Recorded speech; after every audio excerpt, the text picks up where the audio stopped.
जदि बाबा साहेब नथान्ते आज बोध हुए गाँव रे से दलित लोकटे शंख फुंकिबा को बाध्य हंता, बारिक माने गोड़ धोइबा को बाध्य हंते, अईंठा पत्र उठिया को बाध्य हुंते। आउ आपणकर धोबा लोक माने आज भी से माने महिला लुगा काचिबा को बाध्य करते। आज सारा विश्व रे बाबा साहेब को जन्मदिन अत्यंत धूमधाम रे पालन करा जाउछि एवं आज मध्य बाबा साहेब को विचारधारा समाज रे प्रयोज्य बोली मन हुए। तो आज बाबा साहेब को जन्म जयंती अवसर रे आपण कोन समाज को वार्ता देबा चाहते?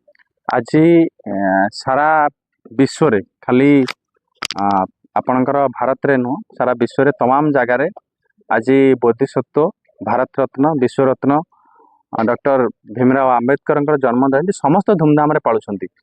आउ मु आज आपण मानकर ई कहबा को चाहे जे समस्त कहउछंती आज रे दिन रे समस्त कहउछंती बाबा साहेब मोर। आपणकर जे पताका मारी देला बाबा साहेब को पताका गाड़ी रे सी भी कहउछि मोर, जे जय भीम कहिला सी भी कहउछि मोर। आपण आरएसएस रो लोक जो दिन हिंदू कोड बिल लागू होइतिला जो व्यक्ति माने से दिन बाबा साहेब शव को लेकिन शोभा यात्रा करथिले से माने भी आज कहउछंती बाबा साहेब आमर। एवं जो माने बाबा साहेब आदर्श को से दिन बाबा साहेब जो जातीय पताका उत्तोलन करथिले एवं तांकर आजिर दिन रे मध्य से माने तांको कार्यालय रे जातीय पताका को असम्मान करते से माने मध्य कहउछंती बाबा साहेब मोर बोली। आज मु एई कथा कहबी एतिकी किए कहउछि एतिकी होउछि बाबा साहेब मोर, किए कहउछि एतिकी हिछि बाबा साहेब मोर, किए कहउछंती सेटा नो बाबा साहेब जे भल पाए बाबा साहेब को से संपूर्ण बाबा साहेब बोली आउ संपूर्ण आइडियोलॉजी संपूर्ण चिंताधारा को पे आपण भाबुछंती कि आउ बाबा साहेब को गेरुआ रंग रे रंगीन करदेले आपणकर से माने से जो तांको विचार बदल जीवो। आपण टांगेरा भूई रे जेमती गोटे भल मंजीटे पड़ी गले गछ हो जाए से मरे नाही, सेमती बाबा साहेब चिंताधारा को आपण मारिदेले मरीजीव नाही। से सबु बेले आपणकर बाबा साहेब चिंताधारा और आदर्श सबुठी आपण जे देखिए दीर्घ 40 वर्ष बाबा साहेब आप स्वाधीनतार बहुत दिन पर भारत रत्न दि जाइए एवं से विचारटा को मारिदेवा बहुत चेष्टा करे से मूर्ति की भांगी दि जाइए। किंतु आज भी देखंतु आज दिन में आपणकर आज दिन में हनुमान जयंती ना रे बहुत लोक ताकू मनैला बेले किंतु किछि बहुत लोक आज बाबा साहेब ना रे सबुठी रोषेई करुछंती, कोठी पताका उत्तोलन करुछंती, कोठी बाबा साहेब चर्चा और वितर्क करुछंती। आज आम से कथा को मन पकई दे बाबा साहेब समस्त केवल दलित नुह आप नारी मुक्तिदाता कथा जदि कहे आपणकर से समय रे मु मन पकई देवा चाहे से समय महिला माने आपणकर सुना धड़ी थिबा लुगा पिंधि पारंतिनी, गाँ रे आपणकर पानी नलकूपरू पानी आनी पारंतिनी, गाँ रास्ता रे चली पारंतिनी। आज आपणकर तमाम जातिर आपणकर जदि आपण देखिबे आपणकर से जल समस्या कथा हेकिरी आपण हीराकुद बंध कथा हो आपणकर से रिजर्व बैंक कथा हो आपणकर एवं हिंदू कोड बिल कथा हो नारीर तार जो संपत्तिगत अधिकार कथा हो समस्त को लेकिरी आज भी मध्य बाबा साहेब मन पड़ती। ये केवल दलित मानकर मसीहा नुहे, ये सारा भारत वर्षर समस्त जनसाधारण मसीहा बोली आम चिंता करूँ।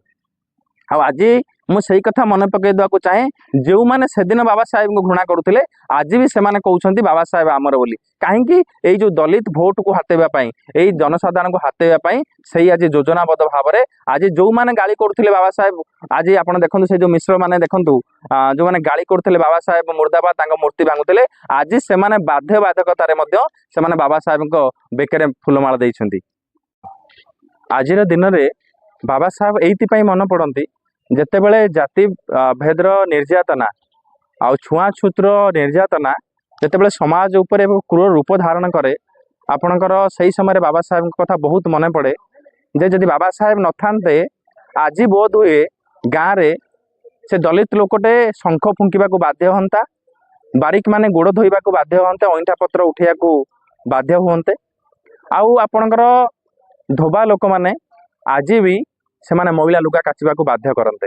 एवं बाबा साहेब अच्छी बोली जे बोध हुए आमे माने जो माने सामाजिक रिफॉर्मर कथा कहूचे आज भी से माने स्वर उत्तोलन करि पारुछंती। आज तांकरी कथा सहित बेसी मन पड़े बाबा साहेब से अवदान फल रे आज तार अधिकार से पाइछि। आज भी ए समाज रे ए जो असमानता अच्छी जातिभेद अच्छी एते निंदनीय ଏତେ କ୍ରୂର ହେଇଛି ଆଜି ଗାଁରେ ବି ଜାତି ଦୃଷ୍ଟିରୁ ସେ ଯେତେବେଳେ ମନା କରୁଛି ମୁଁ ଗାଁରେ ଲୁଗା ସଫା କରିପାରିବି ନାହିଁ ତାକୁ ଗାଁରୁ କାଢି ଦିଆଯାଉଛି। ଏଇ ଯନ୍ତ୍ରଣା ଏତେ ଦୁଃଖଦାୟକ ଏତେ କଷ୍ଟ ଆପଣ ସେ କଥା ଅନୁଭବ କଲେ ଜାଣିପାରିବେ ଏବଂ ଦେଖିଲେ ଜାଣିପାରିବେ। ଏବଂ ସେତିକି ଖାଲି ମୁଁ ଦଳିତ ଲୋକଙ୍କର କଥା କହୁନି, ପ୍ରତ୍ୟେକ ଗାଁରେ ଗୋଟେ ବ୍ରାହ୍ମଣ ପରିବାରକୁ ମଧ୍ୟ ସେ ତାର ସେବା କଲାନି ବୋଲି ତାକୁ ମଧ୍ୟ ଗାଁରୁ କାଢି ଦିଆଯାଉଛି।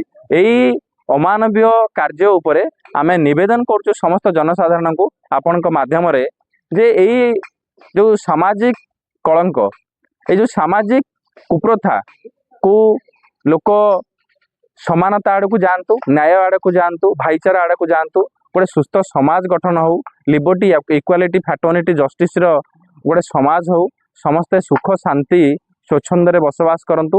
ଏତିକି ଆପଣମାନଙ୍କୁ ମୋର ନିବେଦନ। ଆଜି ଏଇ ବାବା ସାହେବଙ୍କର ଜନ୍ମ ଜୟନ୍ତୀରେ ଆପଣମାନେ ଯଦି ମିନିମମ୍ ଜାତି ରହିବନି, ଆପଣଙ୍କର ସମସ୍ତେ ଶାନ୍ତିରେ ରହିବେ, ଭାଇଚାରା ରହିବ, ତାହେଲେ ଗୋଟେ ସୁସ୍ଥ ସମାଜ ଗଠନ ହେଇପାରିବ। ସେଥିପାଇଁ ମୁଁ ଆପଣଙ୍କୁ ନିବେଦନ କରୁଛି ଯେ ଆପଣ ଗୋଟେ ସୁସ୍ଥ ସମାଜ ଗଠନ କରିବା ଦିଗରେ ଜାତି ନଥିବ ଏବଂ ସମତା ଥିବ ଏବଂ ଉଚ୍ଚ ନିଚ ନଥିବ, ଏମିତି ଗୋଟେ ସମାଜ ଗଠନ ହେବା ପାଇଁ ଆମେ ଯେଉଁମାନେ ଉଚ୍ଚ ଜାତିର ଲୋକ ଅଛେ ଏବଂ ବ୍ରାହ୍ମଣ ଠାରୁ ଆରମ୍ଭ କରି ଦଳିତ ପରା ସମସ୍ତେ ଗୋଟେ ପ୍ଲାଟଫର୍ମରେ ଗୋଟିଏ ଛତା ତଳେ ସମସ୍ତେ ବସବାସ କରିପାରିବା, ଏକଥାକୁ ଦୂରୀଭୂତ କରିପାରିବା, ତାହେଲେ ବାବା ସାହେବଙ୍କ ପ୍ରତି ତାଙ୍କର ଜନ୍ମ ଜୟନ୍ତୀରେ ଶ୍ରେଷ୍ଠ ଶ୍ରଦ୍ଧାଞ୍ଜଳି ହେବ।